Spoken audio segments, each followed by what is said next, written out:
நேர்லை நேயர்களுக்கு வணக்கம். இன்றைய நேர்காணலில் வழக்கறிஞர் திரு பசும்பொன் பாண்டியன் அவர்கள் இணைந்திருக்கிறார். அவரோடு பேசலாம். சார் வணக்கம். சார் வணக்கம். சார், இன்றைக்கு ராமநாதபுரத்தில் பசும்பொன் பகுதியில் நடந்த குருபூஜையில் கலந்துக்கிறதுக்காக ஓபிஎஸ் அவர்கள், டிடி தினகரன் அவர்கள், செங்கோட்டையன் அவர்கள் 3 பேர் ஒன்னா சேர்ந்து கார்ல பயணிக்கிறாங்க அப்படிங்கிற செய்தியை பார்க்க முடிஞ்சது. அதுக்கு பின்னாடி பூஜையை குடிஞ்சிட்டு வந்துட்டு 3 பேருமே பிரஸ் மீட் கொடுக்கறத பார்க்க முடிஞ்சது. துரோகத்தை வீழ்த்துவதற்காக நாங்க 3 பேரும் சேர்ந்து தேர்தலில் பயணிக்க போறோம் அப்படின்னு சொல்லி அறிவிச்சிருக்காங்க. இந்த புதிய காம்பினேஷனை நீங்க எப்படி சார் பாக்குறீங்க? ஏற்கனவே ஒன்றாய் இருந்தவர்கள் பிரிந்தவர்கள் மீண்டும் ஒன்று கூடியிருக்கிறார்கள். அதுவும் தென்பாண்டி மண்டலத்திலே ஒரு முக்கியமான விடுதலை போராட்ட வீரர் பசும்பொன் முத்துராமலிங்கத்தருடைய நினைவிடத்தில் பிரிந்தவர்கள் ஒன்று சேர்ந்திருப்பது அதிமுக தொண்டர்களுக்கு ஒரு உற்சாகத்தையும் மகிழ்ச்சியும் ஏற்படுத்தியிருக்கிறது. பல்வேறு காரணங்களால் பிரிந்து கிடந்த சக்திகள் அதிமுக என்கின்ற எம்ஜிஆரால் உருவாக்கப்பட்ட அந்த மாபெரும் ஒரு இயக்கத்தை சனாதன பாஜக அதை துண்டாட கருதியது. அந்த துண்டாட்டத்திற்கு இவர்களும் பலியானவர்கள் தான், ஓபிஎஸ், டிடிவி, செங்கோட்டையன் அனைவருமே. ஆனால் துண்டாடிவிட்டு ஆட்சி அதிகாரத்தை பாஜக கைப்பற்ற துடிக்க நினைக்கிறது என்பதை உணர்ந்து கொண்டுதான் தற்சமயம் அவர்கள் துரோக சக்தியை வீழ்த்துவோம், அதுக்காக நாங்கள் ஒன்று சேர்ந்திருக்கோம் சொல்றாங்க. துரோக சக்தினா எடப்பாடி பழனிசாமி மட்டுமல்ல, இந்த இயக்கத்தை துண்டாடி, இந்த இயக்கத்தை பிளவுபடுத்தி, இந்த இயக்கத்தை அழிக்க துடிக்கின்ற பாஜக என்கின்ற துரோக சக்தியும் சேர்த்துதான் 3 பேரும் சொல்றாங்க. இப்படிதான் எடுத்துக்கிறோம். ஏடா, புரட்சி தலைவர் அம்மா அவர்களுடைய மறைவுக்கு பின்பாக இந்த இயக்கத்தை சின்னாபனமாக்கி, இந்த இயக்கத்தை அதிமுக என்கின்ற திராவிட இயக்கத்துடைய இந்த பெயருக்காவது இருந்த இயக்கத்தை இன்னைக்கு அழிக்க நினைக்கிறாங்க. அதிமுக இருக்கிற இடத்துக்கு 2வது இடத்துக்கு பாஜக வரணும் நினைக்குது. இங்கே வளர முடியாத மலர முடியாத தாமரைய ரெட்டலையில ஒட்டுண்டி மாதிரி ரெட்டலையை அழிச்சிட்டு தாமரை முளைக்கிறதுக்காக பிரித்தாளும் சூழ்ச்சியை பாஜக செய்கிறது என்பதை உணர்ந்திருக்கிற காரணத்தால், அதிமுகவுடைய அடிப்படை தொண்டர்கள் இதை உணர்ந்திருக்கிற காரணத்தால், தொண்டர்களின் உணர்வுகளை பிரதிபலிக்கின்ற வகையில இன்னைக்கு இவங்க 3 பேரும் ஒன்று சேர்ந்திருப்பதை எங்களை போன்றவர்கள் வரவேற்கிறோம். எதிர்காலத்தில் இந்த ஒற்றுமை பாஜகவுக்கு துணை பெறக்கூடாது, சாதகமாக இருந்துடக்கூடாதுதான் எங்களுடைய விழிப்பா இருக்கணும், என்னுடைய வேண்டுகோள். அதுதான் சார் பல்வேறு பேரும் முன்வைக்கிறாங்க. அதாவது இப்போ 3 பேரும் ஒண்ணு சேர்றதை பார்த்துட்டு ஏற்கனவே செங்கோட்டையன் அவர்கள் பிஜேபியோட சொல் பேச்சு கேட்டு தான் அப்படிலாம் ரெபலா மாறி இருக்காரு அப்படின்னு சொல்லிட்டு இருந்தாங்க. இப்ப 3 பேருமே ஒண்ணு சேருது அப்படிங்கிறது பிஜேபியோட இன்னொரு டீமா தான் உருவாக்கி இருக்குது அப்படின்னு சொல்லி குற்றச்சாட்டுகள் வைக்கிறதா பார்க்க முடியுது சார். அதை எப்படி புரிஞ்சுக்கலாம்? பிஜேபி இன்னொரு டீமா அவங்க உருவாகினாங்கன்னு சொன்னா எடப்பாடி திமுகவுடைய பி டீம்ன்றத இன்னைக்கு எடப்பாடி பேட்டியில இவங்க 3 பேரையும் திமுகவுடைய பி டீம் அப்படின்னு சொல்றாரு.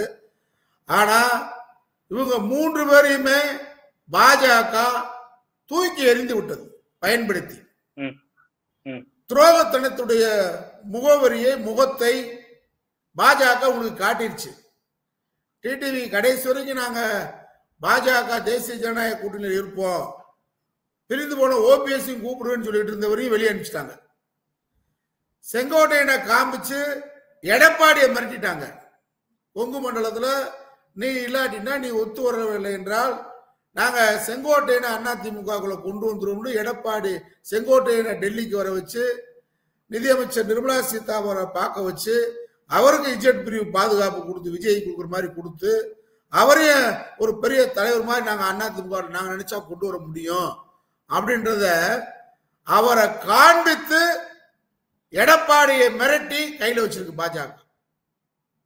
அதே போன்றுதான் ஓபிஎஸ் கடந்த 2024 நாடாளுமன்ற தேர்தலில் கையில வச்சிருந்தாங்க. இப்ப அவங்க 3 பேருக்கும் பெரிய வாக்கு சக்தியில் இல்ல, எடப்பாடி கையில தான் அதிமுக நிர்வாகிகள் இருக்கிறாங்க அப்படின்னு ஒரு தப்பான கணக்கை போட்டு பாஜக இவங்க 3 பேரையும் பிரிச்சு விட்டுட்டு எடப்பாடி தலைமையில ஆட்சியை கைப்பற்றலாம், கைப்பற்றிட்டு நாளைக்கு பாஜக முதலமைச்சரை கொண்டு வந்துடலாம். அதான் அவங்க திட்டம். அது எப்படி சார் தப்பான கணக்குன்னு சொல்றீங்க? இப்ப வரைக்குமே பாத்தீங்கன்னா கட்சியில எடப்பாடி அவர்களுக்கு தான் வரவேற்பு இருக்குது. அவரும் தமிழ்நாடு முழுக்க சுற்றுப்பயணம் மேற்கொண்டு இருக்காரு. கூட்டத்தையும் பார்க்க முடியுது. நிர்வாகிகள் எல்லாமே எடப்பாடி பழனிசாமி அவர்களுக்கு தான் ஒத்துழைப்பு தராங்க. அது எப்படி அவர் பின்னாடி கட்சியில நீங்க ஒரு தப்பான கணக்குன்னு சொல்ல முடியும்? அதாவது எடப்பாடி பின்னாடி இருக்கிறது காசுக்காக போன நிர்வாகிகள் மட்டும்தான், தொண்டர்கள் இல்லை, வாக்காளர்கள் இல்லை. அது 2024 நாடாளுமன்ற தேர்தலில் 20% வாக்குகள் தான் பெற்றிருக்கிறது. அதிமுக வரலாறு காணாத தோல்வியை எடப்பாடி பழனிசாமி தலைமையில் சந்தித்திருக்கிறது. எடப்பாடி பழனிசாமி முதலமைச்சராக இருந்து எடப்பாடி பழனிசாமி அதிமுகவுடைய பொதுச் செயலாளர் ஒற்றை தலைமையை நான் ஏற்றுக்கொண்டேன்னு சொன்னதுக்கு பின்னாடி அவர் சந்தித்த அத்தனை தேர்தலையும், அவர் முதல்வராக சந்தித்த உள்ளாட்சி தேர்தல், சட்டமன்ற இடைத்தேர்தல், 2021 தேர்தல் 10 தோல்வி பழனிசாமி மாதிரி 11வது தோல்விக்கு தயாராயிட்டாரு. வெற்றி முகமே அவருக்கு இல்ல. நாளுக்கு நாள் அதிமுக வாக்கு வங்கியில் கபலீகரம் பண்ணது பாஜக. அவங்களுக்கு 2024 18% வாக்குகள் வாங்கியிருக்காங்கன்னா அது அதிமுக வாக்க திருடி இருக்காங்க. 8% வாக்கு அங்க போயிருக்கு. அது போக ஓபிஎஸ், டிடிவி இவங்க வாக்கு அங்க போயிருச்சு. அதனால மீதி இருக்கக்கூடிய அதிமுக எங்களை போன்ற உண்மையான திராவிட இயக்கக்காரங்களாம் திராவிட முன்னேற்ற கழகத்தை ஆதரிப்போம். இன்னைக்கு சனாதன சக்திகளை வீழ்த்தக்கூடிய ஆற்றல் திமுகவுக்கு தான் இருக்கு. இந்தியாவிலே சித்தாந்த ரீதியா திமுக தான் போராடுது. அதனால திமுக ஆதரிப்பு அதிமுக பெரும்பான்மையான வாக்காளர்கள் விவரம் தெரிந்த திராவிட இயக்க சிந்தனையாளர்கள் திமுக வாக்காக போயிட்டாங்க. இப்ப எடப்பாடி பின்னாடி இருக்கிறது காசுக்காக பணத்துக்காக போன நிர்வாகிகள் மட்டும்தான். சதை இல்லாத எலும்பு கூடு. அதிமுக எடப்பாடி தலைமையில் இருக்கிறது சதை இல்லாத ஒரு உருவமா தெரியும். எலும்பு கூடுகள் தான், சதை இல்லாத கூடு. அதனால பாஜக என்ன பண்ணுது, அந்த நிர்வாகிகளை அவங்களுக்கு அந்த நிர்வாகம் இல்லை, பூத்து அமைப்பு இல்லை. பாஜக என்னதான் அவங்க நாங்க உருட்டினாலும், மோடி எத்தனை முறை தமிழ்நாட்டுக்கு ரோடு ஷோ வந்தாலும், அமித்ஷா நாங்க தமிழ்நாட்டில் ஆட்சியை பிடிப்போம் சொன்னாலும், இப்ப தேர்தல் சிறப்பு திருத்தம்ன்ற பேர்ல தில்லாடி எல்லாம் பண்ணாலும் தமிழ்நாட்டு மக்கள் பாஜக நிராகரிக்கிறாங்க. ஆனா அவங்களுக்கு யார் தோல்லையாதான் ஏறி சவாரி செய்ய முடியுமே தவிர அவங்க தனியா சவாரி செய்யறதுக்கு தகுதியும் இல்லை, கூட்டம் இல்லை, ஆற்றலும் இல்லை. அந்த மக்களால் நிராகரிக்கப்பட்ட அமைப்பு தான் பாஜக. கடந்த நீங்க தொடர்ந்து 3 நாடாளுமன்ற தேர்தலில் பிரதமர் வெற்றி பெற்றிருக்கலாம். தமிழ்நாட்டிலிருந்து ஒரு நாடாளுமன்ற உறுப்பினர் கூட பாஜக இல்லை. இது வரலாறுல மிகப்பெரிய தோல்வி. ஒரு நாடாளுமன்ற உறுப்பினர் கூட தமிழ்நாட்டிலிருந்து பாஜக கிடையாது. அதனால எப்படியா 2026 வரணும். அதுக்கு ஒரு அமைப்பு ரீதியாக ஒரு 20% பேரை கையில வச்சிருக்கிற எடப்பாடி பெஸ்ட். ஓபிஎஸ் விட, டிடிவியை விட, சசிகலாவை விட, செங்கோட்டையை விட பெஸ்ட்னு அவங்க கருதுறாங்க. கருதிதான் இப்ப எடப்பாடியோட பயணம் பண்ணிடுவோம் முடிவுக்கு வந்துட்டாங்க. அதுக்கடையில விஜயை கையில வச்சிருக்காங்க.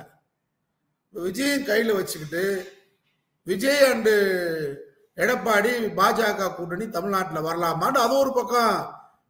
விஜய் இந்த கரூர் சம்பவத்துக்கு பின்னாடி அவரை மிரட்டி சிபிஐன்ற பேர்ல மிரட்டி கையில வச்சிருக்காங்க. எனிகவ் எடப்பாடி முதலமைச்சர் இல்லை. அது அமித்ஷா 3 முறை தமிழ்நாட்டுக்கு பேட்டி கொடுத்து தெளிவா சொல்லியிருக்காரு. அதிமுக தலைமையிலான தேசிய ஜனநாயக கூட்டணி தேர்தலில் அதிமுக தலைமையிலான தேசிய ஜனநாயக கூட்டணி சந்திக்க கூட்டணி அமைச்சரவை முதல்வர் நாங்க அப்புறம் தான் தேர்வு செய்யும், பெரும்பான்மையான சட்டமன்ற உறுப்பினர் தேர்வு செய்யும் சொல்லியிருக்கிறார். அதனால எடப்பாடி முதல்வராக ஒத்துக்கிறல. இது அவங்க திட்டம். இந்த திட்டம் தவிடுபடியாக்கப்படும். இதுக்கிடையில அதிமுகவில் பிரிந்து போனவர்கள் ஒன்று சேர்க்க வேண்டிய குரல் செங்கோட்டையுடைய குரல் தொண்டர்களின் குரல் தான். தொண்டர்களுடைய உணர்வான குரல் தான் சொன்னாரு. ஆனா அவரு டெல்லிக்கு போயிட்டு பாஜகவுடைய கைப்பாவையாக மாறிட்டார் என்ற சந்தேகம் தொண்டர்களுக்கு ஏற்பட்டனாலதான் ஒரு பெரிய அதிர்வலை தமிழ்நாட்டில் தொண்டர்கள்ட்ட ஏற்படுத்தல. டிடிவியா இருந்தாலும், ஓபிஎஸ்ஆ இருந்தாலும், சசிகலாவா இருந்தாலும், நம்ம செங்கோட்டையா இருந்தாலும் என்ன ஒண்ணு புரிஞ்சுக்கணும்னு கேட்டா, அதிமுக தொண்டன், அடிப்படையான தொண்டன், பதவிக்கு வரணும் விரும்பாத தொண்டர்கள், அதிமுக வாக்காளர்கள் பிஜேபி கூட்டணியை தமிழ்நாட்டில் விரும்பவில்லை. புரட்சி தலைவர் அம்மாவுடைய மறைவுக்கு பின்பாக இந்த மாபெரும் இயக்கத்தை சிதைத்த குற்றவாளி பாஜக தான். சின்னம்மா அவர்களை பதவி பிரமாணம் எடுக்க விடாமல் அந்த வழக்கு ஒரு 30 ஆண்டுகள் ஒன்றோடிய வழக்கு. அந்த ஊழல் வழக்கு என்பது, வருமானத்துக்கு மீறிய சொத்து சேர்த்த வழக்கு என்பது, முதல்வராக இருந்த அம்மையார் ஜெயலலிதா நம்பர் 1 குற்றவாளி, அவரை வச்சுதான் இவங்க 2வது குற்றவாளி. ஆனா அவங்க இருந்த காலத்துல 30 ஆண்டுகள் ஓடிய வழக்க அவங்க ஒரு வாரம் கூட வாய்தா கொடுக்காம அவங்க இறந்ததுக்கு பின்னாடி கவர்னரை தமிழ்நாட்டுக்கு வரவிடாம ஆக்கி பதவி பிரமாணம் எடுக்க விடாம சின்னம்மாவை அவங்க பரப்பனாக்கிறதுக்கு அனுப்புனதை தொண்டர்கள் விரும்பவில்லை, நாட்டு மக்கள் விரும்பவில்லை. காரணம், பாஜக ஒரு பிராமின் பார்ப்பனர்களுக்கான கட்சின்றதை நிரூபிக்கிறாங்க. இதே ஜெயலலிதா அம்மா அவர்கள் அவங்க பிராமணன்றதுக்காக தான் 30 ஆண்டுகள் இந்த வழக்கு இழுத்தடிச்சவங்க. ஒரு சூத்திரச்சி, அவங்க சொல்ற மாதிரி பார்ப்பனர்கள் சொல்ற மாதிரி, சங்கிகள் சொல்ற மாதிரி, சனாதனவாதிகள் சொல்ற மாதிரி சசிகலா ஒரு சூத்திரச்சியா பார்த்தாங்க. தஞ்சாவூர் கல்லரு இவங்க பதவி பிரமாணம் எடுத்தா முதலமைச்சர் ஆனா அவங்க சமூகம், முக்குலத்தோர் சமூகம் பெரிய அளவுல அவங்களுக்கு பின்னாடி நின்றோம். இந்த கட்சியை அதிமுக அவங்க காப்பாத்திடுவாங்க. பாஜக திட்டம் என்று கேட்டால், ஒரு ஆளுமிக்க தலைவர் கலைஞர் இறந்ததுக்கு பின்பாக ஒரு ஆளுமிக்க தலைவராக நம்முடைய தளபதி ஸ்டாலின் உருவாகி அவர் அந்த திமுக மிகப்பெரிய வெற்றியின் மகுடத்துல கொண்டு போய் நிப்பாட்டிட்டார். அப்ப வெற்றிடமே இல்லை. ரஜினிகாந்த் இறக்கி விட்டு பார்த்தாங்க, அவர் பயந்து ஓடிட்டார் வெற்றிடம் இல்லைன்னு. ஆனா பாஜக என்ன கருதுச்சுன்னு கேட்டா, சசிகலா தலைமையில ஆட்சியும் கட்சியும் போயிட்டா அவங்க பின்னாடி ஒரு சமூகம் இருக்கு, அந்த சமூகம் அந்த கட்சியை நிறுத்திரும் அப்படின்னு கணக்கு போட்டு, அப்ப அந்த சமூக ரீதியாக எப்பயுமே பாஜக வடக்கு என்ன பண்ணா, சாதி ரீதியாக, உட்பிரிவு சாதி ரீதியாக, மத ரீதியாக கடவுள் பிரச்சனையை வச்சு மக்களை பிரித்தாண்டு அது மூலமா தான் வடக்கு அவங்க வெற்றி பெறாங்க. அதை தமிழ்நாட்டில் அந்த ஃபார்முலாவை கொண்டு வர்றதுக்கு தான் மிகப்பெரிய சமூகமான முக்குலத்தோர் சமூகத்துடைய பிரதிநிதியாக ஓபிஎஸ் வந்துடக்கூடாது. ஓபிஎஸ் வைத்து சசிகலா எதுக்க விட்டது, சசிகலா வைத்து ஓபிஎஸ் நீக்கினது, அவங்களை பதவி பிரமாணம் எடுக்கூடாம ஆக்குனது, பரப்பன அக்கரகாரத்துக்கு அனுப்புனது, திரும்ப ஓபிஎஸ் கட்சியிலிருந்து விளக்குனது. ஆடிட்டர் குருமூர்த்தி தானே நான் தான் ஆலோசனை சொன்னேன்னு சொல்றாரு. அவரை தர்ம இதெல்லாம் பிஜேபி பண்ணா, இதெல்லாம் பிஜேபி பண்ணுச்சுன்னு சொல்றீங்க. ஆனா இதெல்லாம் பிஜேபி பண்ணதுன்னு தெரிஞ்சும் ஏன் ஓபிஎஸும் டிடியும் போய் இந்த கடந்த தேர்தல் கூட்டணி வைக்க முடியும்? அதுக்கான காரணம் என்ன நினைக்கிறீங்க? துரோகத்தை துரோகத்தால் வீழ்த்தணும். எடப்பாடி பழனிசாமி என்ற துரோகிய நம்மளும் துரோகம் பண்ணி வீழ்த்தணும் நினைக்கிறாங்க. அவங்களுக்கு தெரியும் பிஜேபி தான் அதிமுக அழிக்கிறது. டிடிவிக்கு நல்லாவே தெரியும், ஓபிஎஸ்க்கு தெரியும். அதுபோல அவங்க மேலேயும் பல வழக்குகள் இருக்கு, லண்டன் வழக்கு இருக்கு. அதனால அவங்கள பொறுத்தவரை சித்தாந்த ரீதியாக இயக்கங்கள், திராவிட இயக்கங்களுக்கு வந்தவங்க இல்ல. அதிமுக பொறுத்தவரை சித்தாந்த ரீதியாக வந்தவங்க பெரும்பான்மை அங்க இல்ல. அதனால அவங்களுக்கு எப்படியாவது அதிகாரத்துக்கு வரணும். அப்ப அதிகாரத்துக்கு வரணும் போது எடப்பாடி பழனிசாமி வீழ்த்தணும். எடப்பாடி பழனிசாமி அவங்க தான் கொண்டு வந்தாங்க, சசிகலா தான் அடையாளம் காட்டினாங்க, துரோகம் பண்ணிட்டாரு. அப்ப பாஜக கணக்கு என்னன்னு கேட்டா, பெரிய சமூகங்கள் கைக்கு கட்சி போயிடக்கூடாது அதிமுக. அப்ப முக்குலத்தோர் சமூகத்துக்கு போயிடக்கூடாது, அதான் பிரிக்கிறாங்க. சசிகலாவை பிரிக்கிறாங்க. நீ சசிகலா ஒண்ணு சேர்ந்திருக்காங்களா? இப்ப வரைக்கும் 3 பேர் வந்திருக்கிறாங்க. கவுண்டர்ல பெரிய ஆளா வந்துடக்கூடாது.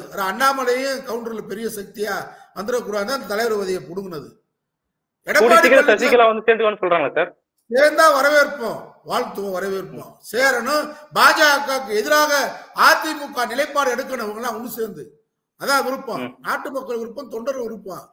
இவங்களும் ஒரு பாஜகவுடைய டீமாக பாஜகவுக்கு ஆதரவு களை இறங்கினா தமிழ்நாட்டுல அரசியல் களத்துல அடையாளம் இல்லாம போயிடுவாங்க. இன்னைக்கு தமிழ்நாடு அரசியல் களம் என்னன்னு கேட்டா, சித்தாந்த ரீதியாக தமிழகத்தை பின்தோக்கி ஜிஎஸ்டி வரி மூலமாக இலங்கை, நம்முடைய கடற்கரை மீனவர்களுக்கு பிரச்சனை, நம்முடைய மொழி பிரச்சனை, நீட் பிரச்சனை, கலாச்சார படையெடுப்பு, பொருளாதார சுரண்டல் அனைத்தையும் பாஜக செய்கிறது. இதை எதிர்கட்சியாக இருந்து இங்கே கடமையாற்றுவதற்கு யாருமே இல்லை. முதலமைச்சராக இருந்துகிட்டு நம்முடைய தளபதி ஸ்டாலின் தான் எதிர்கட்சி செய்ய வேண்டிய பணியும் செஞ்சுட்டு இருக்கிறாரு. அப்ப இதெல்லாம் மக்கள் பாக்குறாங்க. அப்ப வலுவான திமுக அதிமுக என்ற இருதுருவ அரசியல் வர வேண்டும் என்றால் பாஜக எதிர்நிலைப்பாட்டை சசிகலா தலைமையில் இவங்க எல்லாம் ஒண்ணு சேர்ந்து, ஓபிஎஸ், டிடிவி, செங்கோட்டையெல்லாம் ஒண்ணு சேர்ந்தா மீண்டும் ஒரு ஆரோக்கியமான அதிமுக தமிழகத்தில் உருவாகும். இருதுருவ அரசியல் தான் நிற்கும். அந்த இருதுருவ அரசியலை சீரழிப்பதற்காக தான் ஜாதியின் பெயரால மக்களை பிளவுபடுத்துகின்ற, அதிமுகவை பிளவுபடுத்துகின்ற எந்த சமூகமும் ஒரு ஒற்றுமையா இருந்துடக்கூடாது. இன்னைக்கு ராமதாஸ் அவங்க நினைச்சா அன்புமணியும் ராமதாஸ் அவங்க நினைச்சா பாஜக 2 பேரும் ஒண்ணு சேர்க்க முடியும். அந்த வன்னியர் சமூகத்துல அவங்களும் ஒன்னா இருந்துடக்கூடாது, அதையும் 2ஆ பிரிக்கணும். எல்லாமே தமிழ்நாட்டில் நடைபெறுகின்ற அனைத்து சம்பவங்களுக்கு பின்னாடி பாஜக இருக்கிறது. அது திமுக தோழமை கட்சியில தான் அவங்களால ஒண்ணுமே அவங்களுடைய அந்த விளையாட்டு சிறு விளையாட்டுகளை சித்து விளையாட்டுகளை ஆட முடியவில்லை பாஜக. அதனால ஓபிஎஸ் ஒன்று சேர்ந்தாலும் செங்கோட்டையன் ஒன்று சேர்ந்தாலும் டிடிவி சசிகலா ஒன்று சேர்ந்தாலும் மீண்டும் திராவிட இயக்க அரசியலை திமுக திமுக இருதுருவ அரசியல் வரணும்னா பாஜகவுக்கு எதிரான பாஜக மக்களோட கொள்கை எதிர்க்கின்ற ஒரு அதிமுக நிலைப்பாட்டை எடுத்தால் தொண்டர்கள் நாட்டு மக்கள் வரவேற்பார். இப்போ டிடிவி தினகரன் அவர்கள் சொல்லும் போது எடப்பாடி மட்டும் தான் எங்களுக்கு எதிரி, கட்சிக்குள்ள இருக்கிறவங்க யாருமே எங்களுக்கு எதிரி கிடையாது அப்படிங்கிற விஷயத்த சொல்றாரு. இந்த வார்த்தை போதுமா அதிமுகவுல இருந்து மக்களை பிரிச்சு எடுத்துட்டு வந்து எங்களுக்கு சாதகமா பயன்படுத்திக்கிறது அப்படின்னு நம்புறாங்களா அவங்க? இந்த வார்த்தை மட்டும் போதாது. எடப்பாடி இல்லாத ஒற்றுமை விரும்பாத பாஜகவுக்கு முழு கொத்தடிமை ஆயிட்ட எடப்பாடியை தூக்கி எறிய வேண்டும். எடப்பாடி இல்லாத அதிமுக உருவாக நிச்சயம். அது தேர்தலுக்கு முன்னாடி உருவாகலாம், அல்லது தேர்தலில் எடப்பாடி தலைமையில் அதிமுக மிகப்பெரிய தோல்வியை சந்தித்ததற்கு பின்னாடியும் எடப்பாடி இல்லாத அதிமுகவை தொண்டர்களே உருவாக்குவாங்க. அவ்வளவு ஒரு காலம் உண்டு. இது வரலாற்று நிர்பந்தம், சரித்திர நிர்பந்தம். அது தேர்தலுக்கு பின்னாடி நடக்கலாம். ஆனா தேர்தலுக்கு முன்பாக பாஜக அதிமுக இடத்துக்கு வரவிடாம தடுக்கணும்னா எடப்பாடி மட்டும் தான் எங்களுக்கு பொது எதிரின்ற வார்த்தை மட்டும் பயன்படாது. எடப்பாடி இயக்குகின்ற தமிழகத்தை வஞ்சிக்கின்ற சித்தாந்தியாக திராவிட இயக்கத்துக்கு எதிராக இருக்கின்ற பாஜகவும் எங்களுக்கு எதிரி, பாஜகவையும் எடப்பாடியும் எதிர்ப்பதுதான் எங்கள் சித்தாந்தம் என்று சொன்னால் நாளைக்கு அதிமுக தொண்டர்கள் இவர்களை வரவேற்க காத்திருக்கிறார். நீங்க சொன்ன மாதிரி சமூக ரீதியா பார்க்கும்போது கொங்கு பக்கத்துல இருந்து செங்கோட்டையன் அவர்கள் வராரு, சவுத் சைட்ல இருந்து டிடிவியோ ஓபிஎஸோ இல்ல சசிகலாவோ வராங்கன்னு வச்சுக்கும் போது அங்க ஒட்டுமொத்தமா தமிழ்நாடு முழுக்க என்னத்த தாக்கத்தை ஏற்படுத்திட முடியும்? ஒரு குறுகலான பகுதிக்குள்ள ஒரு குறுகலான மக்களிடையே மட்டும்தான் தாக்கத்தை ஏற்படுத்த முடியும் அப்படிங்கிற பார்வை இருக்குல்ல, அதை எப்படி புரிஞ்சுக்கலாம்? உங்களுக்கு குறுகலான பகுதி அப்படின்னு சொன்னா அவங்களுக்குன்னு ஒரு குறிப்பிட்ட சக்தி வாக்குகளை கடந்த காலத்துல நிரூபிச்சிருக்கிறார் டிடிவி. அவர் டெல்டா மாவட்டங்கள்லையும் தெற்கு மாவட்டங்களையும் கடந்த சட்டமன்ற தேர்தலிலேயே டிடிவியை மட்டும் அமித்ஷா கூட்டணியில் சேருங்கன்னு எடப்பாடி சொல்லியிருக்காரு. சேர்த்திருந்தால் ஒரு 30 தொகுதிகளில் அதிமுக வெற்றி பெற்றிருக்கும். தென் மாவட்டங்கள் 5000 ஓட்டு 3000 ஓட்டுல தான் அதிமுக தோல்வியடைந்தது. அதை டிடிவியுடைய வேட்பாளர்கள் 30,000 ஓட்டு 25,000 ஓட்டு வரைக்கும் கூட வாங்கியிருக்காங்க. ஆனா டிடிவி தினகரனே ஜெயிக்கலையே சார்.